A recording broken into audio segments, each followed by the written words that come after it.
এই মুহূর্তে আমরা দেখতে পাচ্ছি শওকত মোল্লাকে নিয়ে তৃণমূল নেতা ঢুকছেন।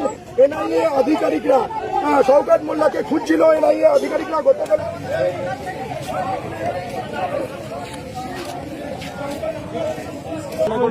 যখন আমার ভাইকে গতকাল তখন আমরা বলে বাড়িতে আসবেন, আমরা দেখা করতে বাবা বিকালে বাড়িতে আসার পরে আমরা এনআই অফিসারদের সঙ্গে কথা বলে বাবাকে একটা বিষয় নাকি তিনি বাংলাদেশ পালিয়ে যাচ্ছিলেন, বাংলাদেশ পালিয়ে যাচ্ছিলেন শওকত মোল্লা।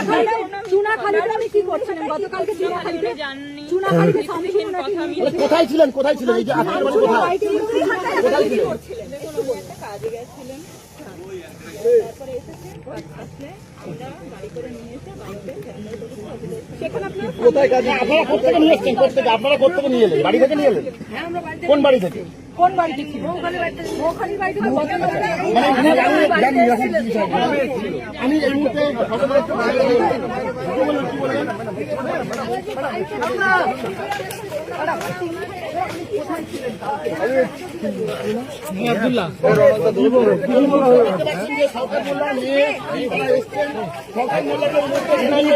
যে দপ্তর সেই দপ্তরে নিয়ে যাওয়া হয়েছে। আমার ক্যামেরা পার্সন সেই বিষয়ে আপনাদের দেখাচ্ছে।